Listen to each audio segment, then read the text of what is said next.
दोस्तों, कैसे हैं आप लोग। एक बार फिर से आप सभी लोगों का स्वागत है आपके अपने चैनल सपोर्टिंग आप फार्मेसी में।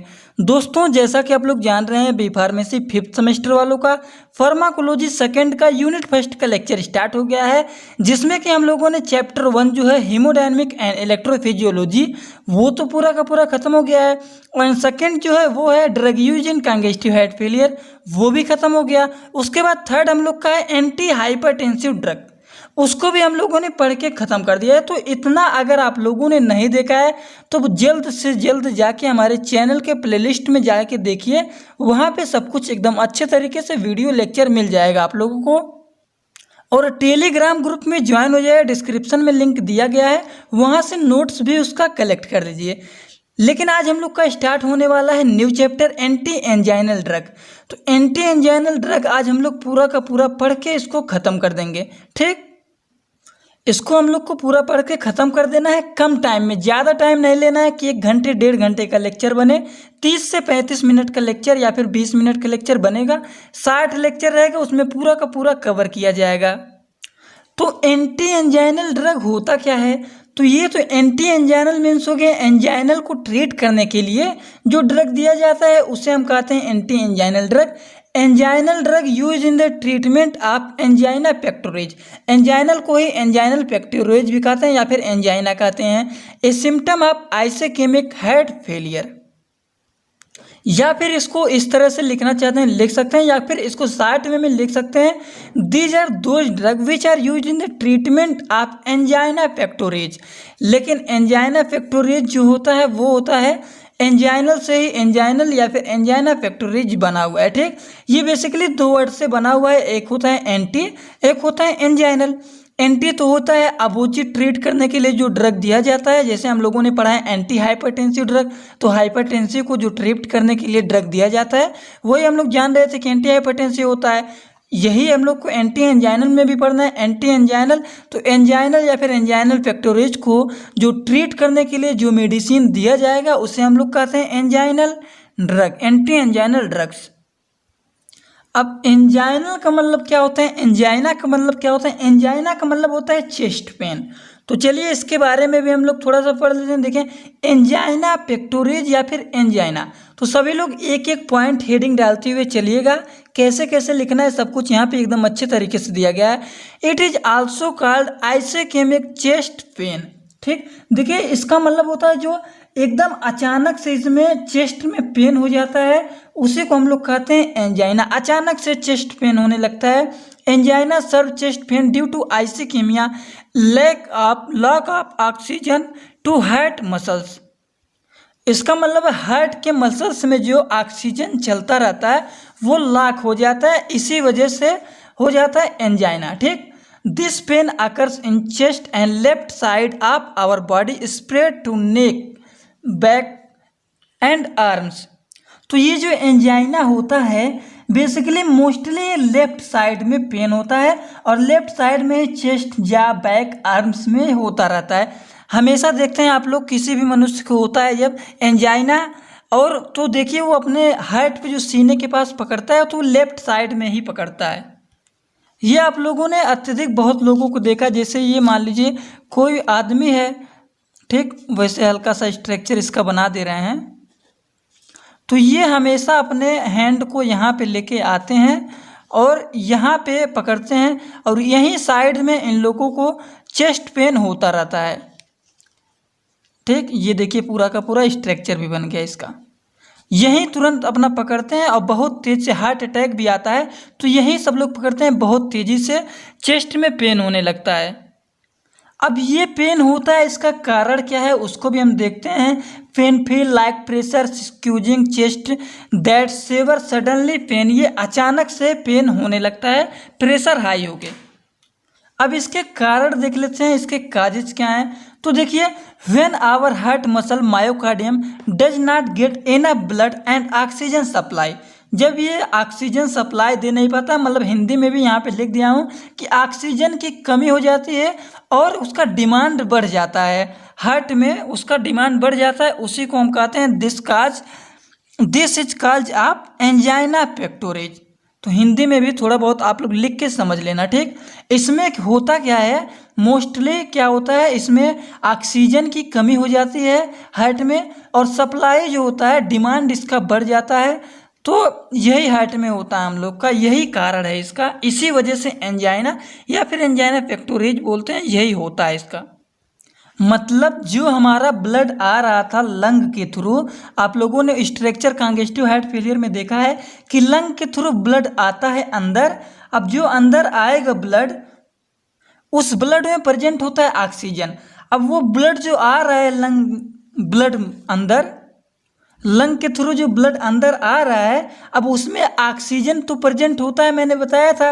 अब ऑक्सीजन जो प्रेजेंट रहता है उसमें कमी हो जाए, तो जब कमी हो जाएगा तो यही डिमांड ज़्यादा रहेगा। और ऑक्सीजन, अब डिमांड ज़्यादा कैसे रहेगा, हम लोग कोई वर्क कर रहे हैं, हार्ड वर्क कर रहे हैं, हमारा जैसे हार्ट है वो हार्ड वर्किंग कर रहा है, तो उसमें ऑक्सीजन की डिमांड ज़्यादा रहती है और कमी हो जाता है, तो वही हो जाता है हम लोग का एंजाइनल या फिर एंजाइनल पेक्टोरिज। तो काजेज इसका आप लोग सभी लोग लिख लेना। अब रीजन क्या है, रीजन ये कैसे होता है, आई होप सभी लोगों को इतना बातें पता चल गया होगा। इसमें कुछ कहा नहीं जा रहा है, बेसिकली तौर पे कुछ नहीं कहा जा रहा है। मतलब देखिए, आप लोग इतना तो बात जानते ही हैं कि जो हमारा हार्ट होता है वो ब्लड को पंप करता है, और जब ये ब्लड को पंप करता है तो ये बॉडी के सभी पार्ट के अंदर, सभी पार्ट में ब्लड हमारा पहुंचता है, सिर से लेके पैर तक सभी पार्ट में, सभी आर्गन्स में पहुंचता है। और उसी ब्लड की हेल्प से हमारे बॉडी के ईच एंड एवरी सेल में ऑक्सीजन की न्यूट्रिशनल की सप्लाई होती रहती है। यही हम लोगों के हार्ट का काम होता है। अब एंजाइनल पेक्टोरिज में क्या होता है, जब हमारे ब्लड को वो प्रॉपर से फ्लो नहीं कर पाता है, तो हमारे बॉडी में कुछ कुछ सेल्स की पार्ट जो हैं निक्रोसिस शुरू हो जाते हैं due to less of oxygen supply and high oxygen demand. Oxygen की कमी हो जाती है और उसकी डिमांड बढ़ जाती है, और उसके कारण जो बॉडी में पेन होता है उसी को हम लोग कहते हैं एंजाइनल पेक्टोरिज। और इसमें मैंने बताया कि जो पेन शुरू होता है वो बेसिकली हार्ट के चेस्ट के लेफ्ट साइड में ये शुरू होता है, और लेफ्ट साइड में ये लेफ्ट आर्म में। अच्छा, आप लोगों ने कभी गौर किया ये लेफ्ट साइड में ही कैसे होता है? ये आप लोग बताइए लेफ्ट साइड में कैसे होता है। जैसे ये हार्ट जो है इसमें बेसिकली जो है ये तो शुरू होता है लेफ्ट साइड में ही, तो लेफ्ट साइड में जब ये शुरू होता है, देखिए ये लेफ्ट साइड में तो शुरू होता है, तो लेफ्ट साइड से धीरे धीरे लेफ्ट आर्म में होगा, फिर लेफ्ट आर्म से धीरे धीरे लेफ्ट लेग में हम लोगों के पेन स्टार्ट हो जाएगा।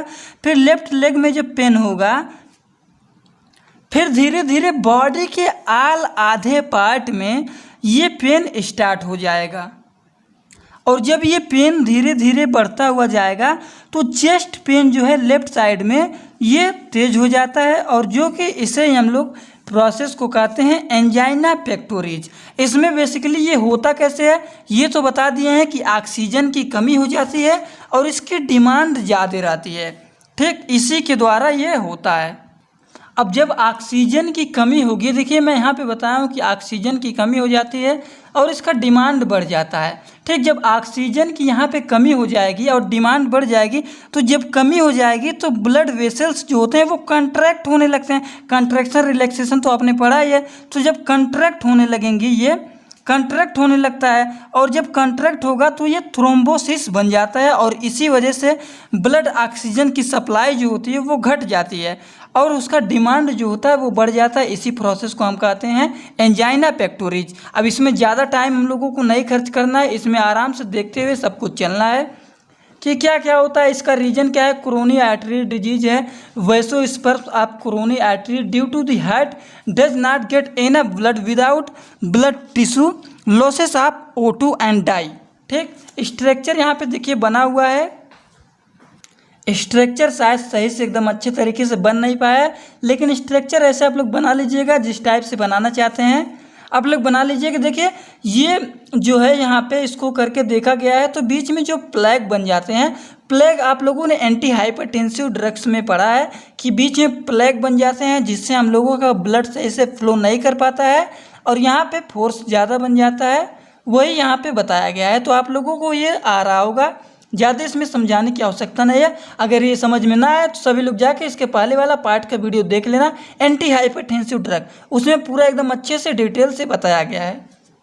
अब देखिए कोरोनरी आर्टरी डिजीज थोड़ा सा हम लोग जान लेते हैं कि कोरोनरी आर्टरी डिजीज जो है ये होता कैसे। कोरोनरी आर्टरी डिजीज यही है, due to formation of this atheroma heart muscles does not get enough blood organs oxygen, ये ऑक्सीजन को सही से दे नहीं पाता है, कोरोनरी आर्टरी डिजीज हो जाता है, वैसोस्पर्म्स हो जाता है, हार्ट का वर्कलोड बढ़ जाता है, ऑक्सीजन की सप्लाई कम हो जाती है और डिमांड इसका बढ़ जाती है। और जब ऑक्सीजन की सप्लाई कम हो जाएगी और डिमांड बढ़ जाएगा तो हम लोग का क्या हो जाएगा, हार्ट फेलियर हो जाएगा, इससे मोर्टिलिटी भी बढ़ जाएगा, जिससे हम लोग का मायोकार्डियल इन्फेक्शन होगा, काज डेथ हो जाएंगे, इसका डेथ हो जाता है मनुष्य का।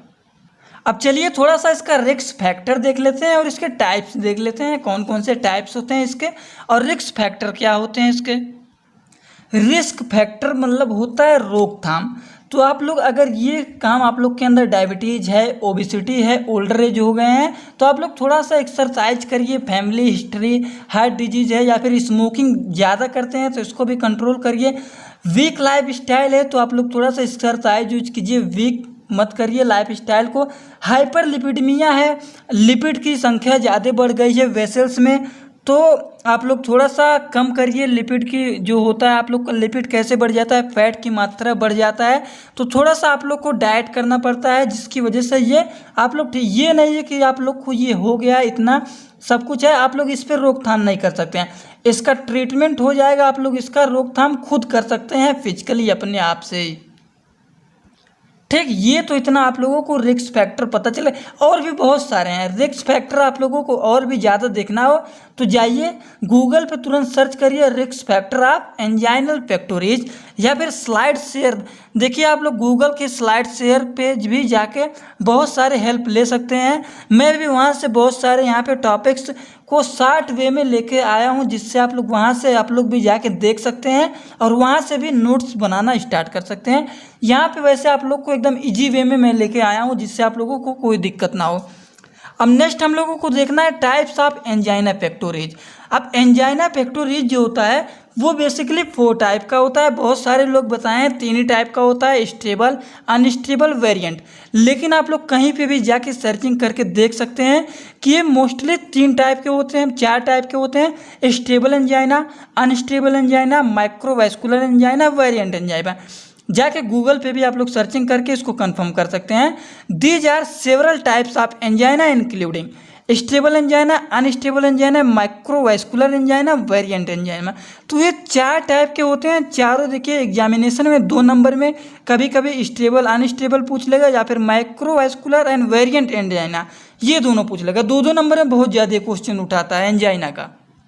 तो ध्यान से सभी लोग एक एक पॉइंट को देखिए। सबसे पहले हम लोग स्टार्ट करने जा रहे हैं स्टेबल एंजाइना। तो चलिए देखते हैं स्टेबल एंजाइना क्या है। अब देखिए स्टेबल एंजाइना होता है, it is also known as classical angina. इसको क्लासिकल एंजाइना के भी नाम से जाना जाता है। और क्लासिकल एंजाइना, स्टेबल एंजाइना अगर पूछ लेगा क्लासिकल एंजाइना लिखने के लिए तो आप लोग समझ जाइएगा कि स्टेबल एंजाइना ही है। स्टेबल एंजाइना का दूसरा नाम है क्लासिकल एंजाइना। घुमा के एग्जामिनेशन में पूछता है, जिससे आप लोग कंफ्यूज हो जाते हैं और उसको छोड़ के चले जाते हैं। छोड़ना नहीं, एक एक पॉइंट ध्यान से देखेंगे तो आप लोग कभी नहीं भूलेंगे। तो stable angina is also known as classical angina. It is most common type of angina.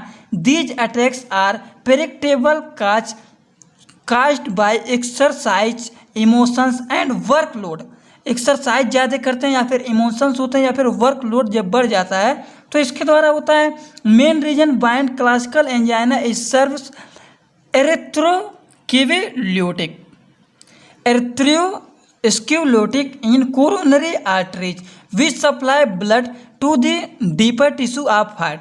देखिए यहाँ पे भी प्लेग बन गया है, एरिथ्रोमा बन गया है। इसमें बस इसी पॉइंट पे हम लोग को बात करना है। वेसल्स में प्लेग बन जाते हैं और ब्लड का लोड देखिए यहाँ पे बढ़ जाता है। इतने में अब बचा जगह, इसी में ये फ्लो कर रहा है। मेन रीजन यहाँ पे बता दिए हैं। This result in decrease coronary arteries perfusion blood organ tissue. ये स्ट्रक्चर आप लोग जरूर बना लेना। इसमें स्टेबल में ये प्लेग बन जाते हैं और ब्लड का फोर्स ज़्यादा हो जाता है। ठीक, अब ये तो हो गया हम लोग का स्टेबल एंजाइना। अब हम लोग को दूसरा देखना अनस्टेबल एंजाइना। अनस्टेबल एंजाइना क्या है? स्टेबल एंजाइना में देखिए इतना तो बन गया है, लेकिन यहाँ पे हल्का फुल्का जगह बचा हुआ है। लेकिन अनस्टेबल में जो ये फ्लैग बना हुआ है हल्का फुल्का टूट जाता है, जिससे ब्लड भी यहाँ पे जमा जमा टाइप में निकलने लगता है और जिससे ऑक्सीजन की सप्लाई डायरेक्टली बहुत ज़्यादा रुक जाता है और हार्ट अटैक भी आने की इसमें बहुत ज़्यादा चांस रहता है। तो unstable angina does not flow a regular pattern and usually occurs during rest. It has mostly result from erythrochlosis, which involve a blocking preventing blood from reaching the heart. The pain has longer than, ये pen जो होता है 5 से 10 minute तक होता है, बहुत तेज रहता है। and many worsen over time. Unstable angina can be indicate the risk of heart attack. ये बहुत ज़्यादा रिस्की होता है, इंडिकेट होता है हार्ट अटैक के। तो ये है स्टेबल एंजाइना और ये है अनस्टेबल एंजाइना। तो सभी लोग ध्यान से एक एक पॉइंट को लिखते हुए चलना। किसी को कोई भी पॉइंट में दिक्कत हो तो जरूर बताना। अब हम लोग का थर्ड पॉइंट है, वो है माइक्रोवैस्कुलर एंजाइना। माइक्रोवैस्कुलर में ज़्यादा कुछ नहीं लिखना है, माइक्रोवैस्कुलर एंजाइना यही है। Microvascular angina can occurs with coronary microvascular disease. इसको हम लोग MDV भी कहते हैं, माइक्रोवैस्कुलर डिजीज। ठीक, यह इफेक्ट जो होता है the effect the smaller coronary arteries, ये बहुत ही स्मॉलर कोरोनरी आर्टरीज होता है। As well as chest pain a person में एक्सपीरियंस फैटिग्यू। इसमें 2 पॉइंट आप लोग ऐसे बना के लिख लेना, fatigue and low emergency sleep problem, sleep में सोने में प्रॉब्लम होता है। शॉर्टनेस से ब्रीथ जो होता है वो शॉर्टनेस हो जाता है। यही होता है माइक्रोवैस्कुलर एंजाइना। ठीक, माइक्रोवैस्कुलर एंजाइना आप लोग समझ लिए। 2 ज़्यादा नहीं लिखना है, बस 2-3 पॉइंट लिख लेंगे बहुत है। 2 नंबर में ज़्यादा उठाता है, अगर 7 नंबर में उठा लेगा तो पूरा का पूरा एंजाइना उठा लेगा, जिसमें आप लोग को पूरा का पूरा टाइप्स लिखना होगा। तो पूरा टाइप्स लिखना रहेगा तो एक एक पॉइंट ध्यान से लिखते हुए चले जाना, कोई दिक्कत नहीं। लास्ट हम लोग को देखना है वेरिएंट एंजाइना। वेरिएंट एंजाइना में क्या होता है? ये एंजाइना जो होता है इसमें अधिकतर रेस्ट टाइम में अधिकतर होता है। यहाँ पे लिख दिया हूँ, ये एंजाइना अधिकतर रेस्ट टाइम में होता है। जैसे कि यहाँ पे देखिए ये ब्लड आ रहा है और यहाँ पे बीच में कॉन्ट्रैक्ट हो गया है। ठीक, अब बीच में जब कॉन्ट्रैक्ट हो जाएगा तो ये वैसोस्पर्म्स हो जाएगा, ब्लड अच्छी तरीके से फ्लो नहीं कर पाएगा। तो जब कॉन्ट्रैक्ट हो जाएगा, देखिए पहले इतना में फ्लो कर रहा था, लेकिन अब यहाँ पे आते आते एकदम कॉन्ट्रैक्ट हो गया है, तो यहाँ पे बहुत दिक्कत होगा, फ्लो नहीं कर पाएगा अच्छे से, जिससे वेरिएंट एंजाइना हो जाता है। It is also known as vasospastic and Prinzmetal angina. देखिए अब वेरिएंट एंजाइना के भी 2 नाम हैं। अब वेरिएंट एंजाइना को भी वैसोप्लास्टिक एंजाइना या फिर प्रिजमेंटल एंजाइना के भी नाम से उठा सकता है। तो आप लोग ये 2 नाम भी वेरिएंट एंजाइना के जान लीजिए। अगर इसमें से कोई भी पूछ लेगा तो आप लोग वेरिएंट एंजाइना के बारे में ही लिखेंगे। ये नहीं कि अब 4 नाम जान लिए, stable, unstable, microvascular end variant angina, चारों रट लिए। अब स्टेबल पूछ लेगा, अब स्टेबल में क्लासिकल एंजाइना पूछ लेगा, तो ये क्लासिकल एंजाइना तो हमने पढ़ा ही नहीं है, केवल 4 पढ़ा है, stable angina, unstable, microvascular end variant. तो क्लासिकल एंजाइना का नाम है स्टेबल एंजाइना, इसका दूसरा नाम है, और वेरिएंट एंजाइना का दूसरा नाम है, 2 नाम है, इसको इससे भी पूछ सकता है, वैसोप्लास्टिक एंड प्रिजमेंटल एंजाइना। ठीक, दोनों में से कोई पूछ ले तो वेरिएंट एंजाइना के बारे में लिखेंगे। ये अनकॉमन होता है, unpredictable attack occurs at rest cause by coronary vasospasm. इसमें भी ऑक्सीजन की सप्लाई कम हो जाती है, ब्लड की सप्लाई घट जाती है। अब ब्लड की सप्लाई कैसे घटेगी? देखिए यहाँ पे ब्लड फ्लो कर रहा था, ऑक्सीजनेटेड ब्लड फ्लो करता है। अब यहाँ पे कंट्रैक्शन हो जाएगा तो ब्लड की कमी हो ही जाएगी, सप्लाई कम हो ही जाएगा। In this drug use to relieving vasospasm, इसीलिए ये ड्रग यूज किया जाता है ब्लड को डिक्रीज करने के लिए। तो ये तो आप लोगों को चारों पता चल गया होगा। टाइप्स ऑफ एंजाइना में 4 एंजाइना हम लोग के हैं, stable angina, unstable angina, microvascular angina end variant angina. चारों को एकदम अच्छे तरीके से आप लोग लिख लेना, कोई दिक्कत इसमें होगा तो जरूर बताना। अब नेक्स्ट हम लोगों को पढ़ना है ट्रीटमेंट ऑफ एंजाइना। एंजाइना के ट्रीटमेंट क्या है उसको भी देख लेते हैं। ट्रीटमेंट देखिए ज़्यादा कुछ नहीं, ये तो कहीं पे भी ट्रीटमेंट हो जाएगा। Medical procedure and therapies, surgery के द्वारा भी होता है, ड्रग्स के द्वारा भी होता है, सेल्फ केयर, फिजिकल एक्सरसाइज करेंगे, अपने वेट को लॉस करेंगे। वेट जैसे बहुत ज़्यादा वेट हो गया है, वेट ज़्यादा हो जाएगा, एकदम शरीर बन जाएगा हेल्दी चौड़ा, लिपिड की मात्रा बढ़ जाता है, जो कि लिक्विड की मात्रा वेसल्स में बढ़ जाएगा, तो एक साइड में जमाव बढ़ जाता है। जो कि आप लोगों को मैं यहाँ पे बताया था कि जैसे यहाँ पे वेसल्स हैं, अब हेल्दी मनुष्य हैं तो उसमें लिपिड जब ब्लड फ्लो कर रहा है और यहाँ पे लिपिड की मात्रा बढ़ जाएगा तो लिपिड धीरे धीरे एक साइड में यहाँ पे जमने लगता है। जब एक साइड में यहाँ पे लिपिड बैठ जाएगा तो ब्लड का फ्लो अच्छी तरीके से नहीं हो पाएगा और वेसल्स में प्रेशर बढ़ जाएगा। वेसल्स में जब प्रेशर बढ़ जाएगा तो वही हो जाता है हम लोग का हार्ट अटैक आ जाता है, हाइपरटेंशन हो जाता है। एंजाइना का स्ट्रक्चर देखिए यहाँ पे बना हुआ है, चेस्ट पेन लेफ्ट साइड में होता है। स्ट्रक्चर भी बहुत डेंजरस मैंने बना दिया है यहाँ पे, आप लोग स्ट्रक्चर, ये भी स्ट्रक्चर बताना कैसा बना हुआ है कमेंट बॉक्स में, ठीक। तो ये तो है ट्रीटमेंट, आप खुद से भी इसका ट्रीटमेंट कर सकते हैं और जब एकदम हाई हो जाए तो आप लोग डॉक्टर के पास जा सकते हैं। सर्जरी ड्रग्स के द्वारा कम होगा, मेडिकल प्रोसीजर, थेरेपी, ठीक।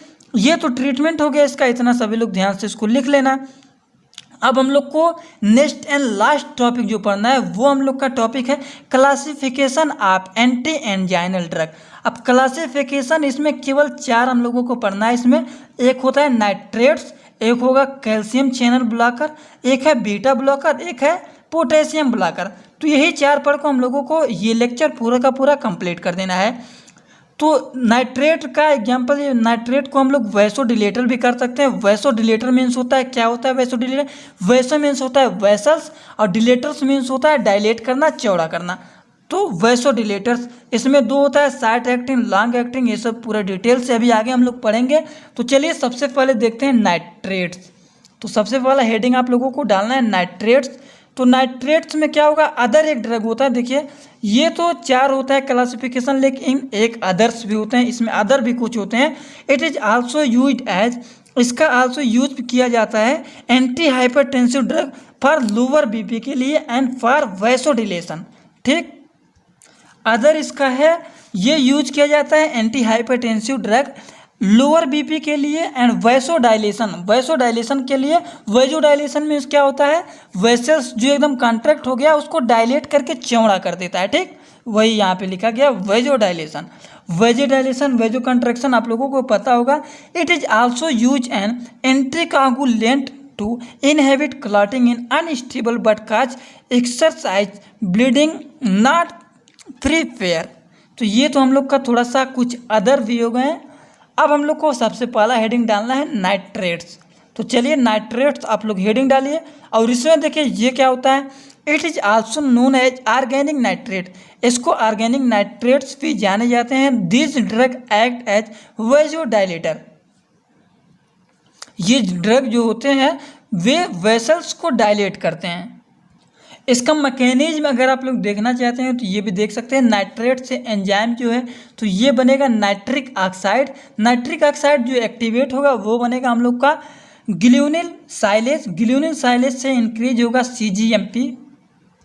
सीजीएमपी जो है, सीजीएमपी का फुल फॉर्म क्या है? सीजीएमपी का फुल फॉर्म है साइक्लिक ग्यूनिन मोनोफॉस्फेट। तो सीजीएमपी इंक्रीज होगा तो सीजीएमपी एंड जीटीपी बनेगा। अब जीटीपी क्या है? जीटीपी है ग्यूनिन ट्राइफॉस्फेट, ठीक। तो सीजीएमपी से हमारा कैल्शियम जो होता है एंट्री इसका रिड्यूस होता है और डिफॉस्फोराइलेशन ऑफ पीकेजी पोटेंशियल काइनेज जी जो होता है ये होता है स्टॉप एक्टिवेशन ऑफ मायोसिन।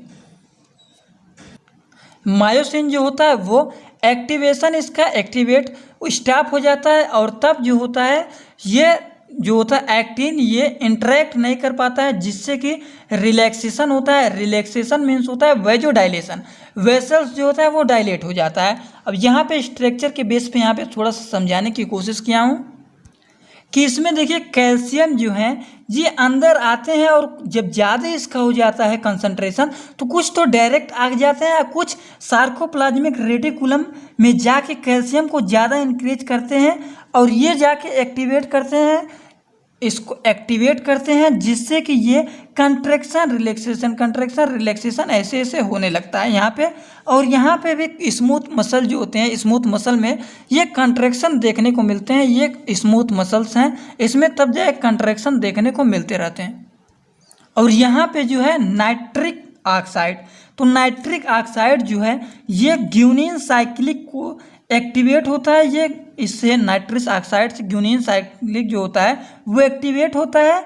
और जब ग्यूनिन साइक्लिक एक्टिवेट होता है तो ये जीटीपी से सीजीएमपी में बनने की क्षमता को बहुत ज़्यादा इंक्रीज करता है। और ये जब कैल्शियम चैनल को इनहेबिट करते हैं, देखिए जो है नाइट्रस ऑक्साइड ये गैस्ट्रिक साइक्लिक को ये एक्टिवेट करता है। और जब ये एक्टिवेट होगा तो जीटीपी से सीजीएमपी में बनने में इंक्रीज करेगा। और जब ये इंक्रीज हो जाएगा, बन जाएगा, तो ये कैल्शियम चैनल को इनहेबिट कर देगा, जिससे कि जो कैल्शियम आ रहे थे अंदर, तो वो जितना ज़्यादा आ रहे थे उससे थोड़ा ये कम हो जाएगा, कम अंदर आने लगेगा। और सीजीएमपी और पीकेजी प्रोटीन काइनेज जी जो है वो डाईफास्फेट होगा, डाईफास्फोडाइलेट करेगा। और इससे मायोटिन जो होगा वो इनएक्टिव फॉर्म में रहेगा। देखिए यहाँ पे लिखा गया है actin prevent interaction of actin and myosin contraction होगा और ये रिलैक्स मोड में हो जाएगा।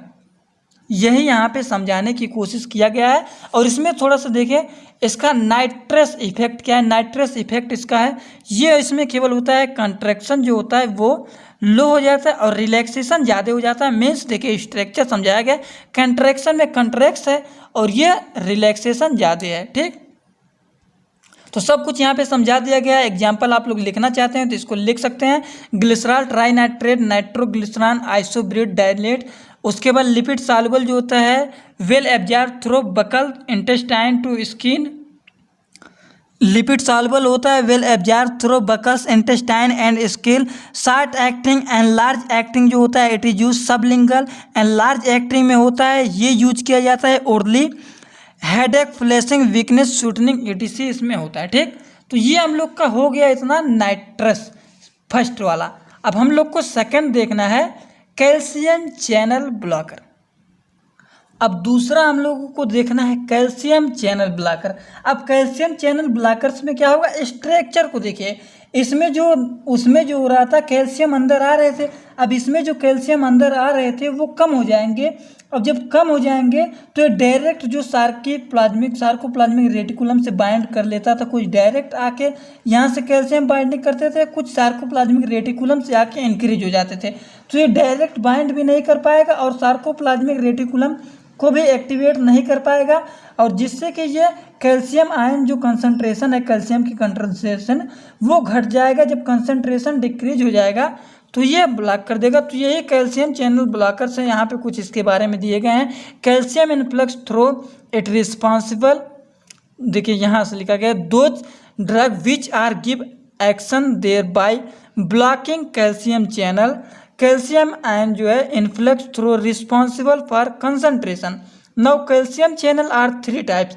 कैल्शियम चैनल जो होते हैं बेसिकली 3 टाइप के होते हैं। एक होता है वोल्टेज सेंसिटिव चैनल, दूसरा होता है रिसेप्टर ऑपरेट चैनल, तीसरा है हम लोग का लीक चैनल।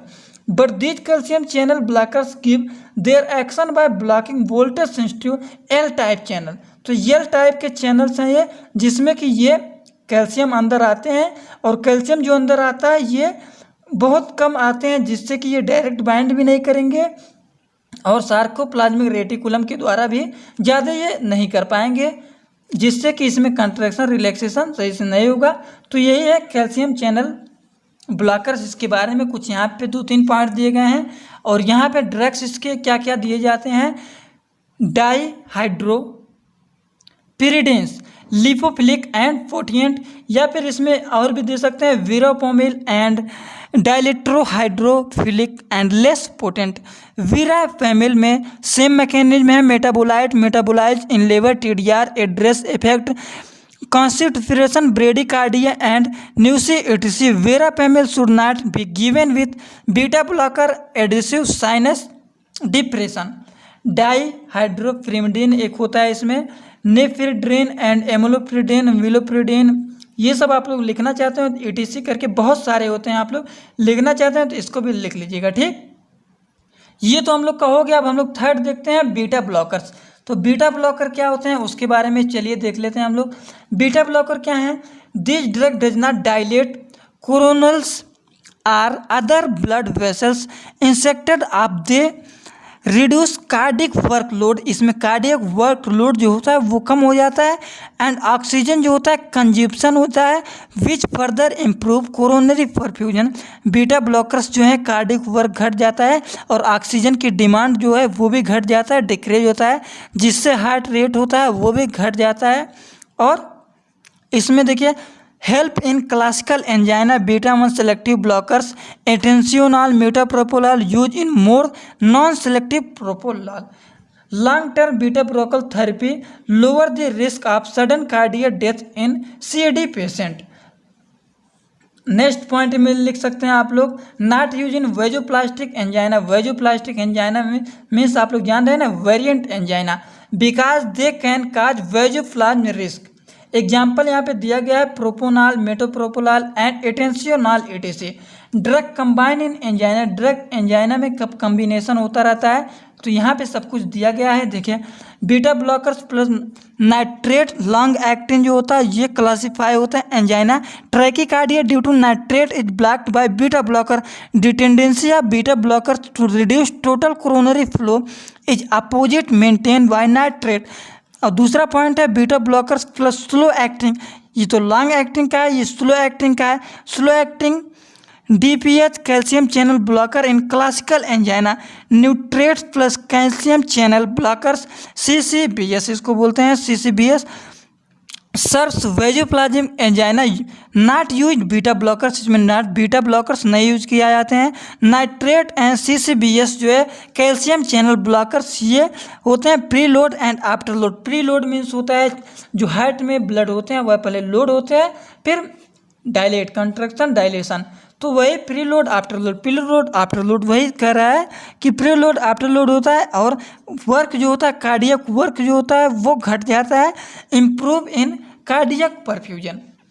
4 पॉइंट इसमें देख लीजिए आप लोग। इसमें nitrate plus beta blocker CCBS जो है DHPS।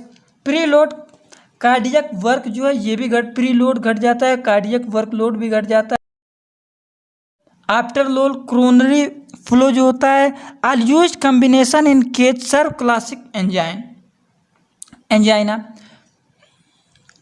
इसमें कंट्रैक्शन इन डायलेशन क्या होता है इंडिकेशन कंट्रा इंडिकेशन। ये बीटा ब्लॉकर प्लस वेजोपिन को जो होता है एडिशन साइनस डिप्रेशन होता है ये यूज नहीं किया जाता है, नॉट यूज होता है। ठीक, ये तो हम लोगों का हो गया बीटा ब्लॉकर्स। अब लास्ट हम लोग देखने जा रहे हैं पोटेशियम चैनल ब्लॉकर, जो कि ये लास्ट टॉपिक है हम लोगों को एंटी एंजाइनल ड्रग्स के चैप्टर का। Potassium channel opener. ठीक, तो पोटेशियम चैनल ओपिनियर का एग्जाम्पल बेस्ट है एक यहाँ पे निक्रोरेंडिल। ये पॉइंट है sometime use to alternative to nitrate CCBS calcium channel blockers. This drugs activate ATP sensitive potassium channel के ATP in smooth muscle which cause hyperpolarization and relaxation. ठीक, इसमें देखिए पोटेशियम चैनल आ रहे हैं और यहाँ पे आउटर फ्लेक्स हो रहे हैं। यहाँ पे मैकेनिज्म में पूरा दिया गया है। पोटेशियम चैनल ओपिनियम आते हैं, उसके बाद CGMP से ब्लड वेसल्स से रिलैक्सेशन होते हैं। और एक यहाँ पे है वो है पोटेशियम आउटफ्लक्स। पोटेशियम आउटफ्लक्स जो होता है 4 डिक्रीज होता है एंट्रल सेलुलर से, जिससे कि हाइपर पोलराइजेशन होता है और रिलैक्सेशन हो जाता है, रिलैक्स मोड में हो जाता है। यहाँ पे देखिए एब्जॉर्प्शन ओरली होता है, completely metabolize in liver, excreted in urine का एक्सक्रीटेड होता है, बायोफिजिक एलिमिनेशन होता है। सब कुछ यहाँ पे एकदम अच्छी तरीके से दिया गया है, आप लोग इसको लिख लेना। एकदम ईजी लैंग्वेज में इसीलिए लिखा गया है जिससे आप लोग एक बार पढ़ लेंगे तो कोई भी दिक्कत नहीं होगा। ठीक, तो आई होप सभी लोगों को इतना समझ में आ गया होगा। तो आज के लेक्चर में हम लोगों ने क्या पढ़ लिया है, potassium channel opener and beta blockers पूरा देख लिया है। उसके बाद एकदम सूटेबल देखते हुए आए हम लोग। उसके बाद कैल्शियम चैनल ब्लॉकर्स देखे हैं। उसके बाद हम लोगों ने देखा है नाइट्रेट्स। तो ये तो 4 पॉइंट हम लोगों के थे। Treatment classification of anti anginal drugs. उसके बाद हम लोगों ने ट्रीटमेंट ऑफ एंजाइना देखा। ट्रीटमेंट ऑफ एंजाइना के पहले हम लोगों ने देखा है types of anginal pectoris. Types of anginal pectoris में हम लोगों ने देखा है स्टेबल एंजाइना, उसके बाद अनस्टेबल एंजाइना, उसके बाद माइक्रोवेस्कुलर और वेरिएंट एंजाइना। ठीक, 4 एंजाइना होते हैं, इसको देखे हैं। उसके बाद हम लोगों ने एंजाइना के बारे में जाने हैं कि पूरा का पूरा ये हम लोगों का लेक्चर पूरा का पूरा आज हम लोगों को ख़त्म हो गया है। इसके बाद एंटी एरिथ्मिया के बारे में पढ़ेंगे, जो कि हम लोग का नेक्स्ट चैप्टर है। ठीक, तो आई होप जब सब लोग को समझ में आ गया होगा तो जाने से पहले वीडियो को लाइक कर देना, चैनल पर नए हो चैनल को सब्सक्राइब करके बेल आइकन को दबाना मत भूलिएगा। Thanks for watching my video, like comment share and subscribe this channel.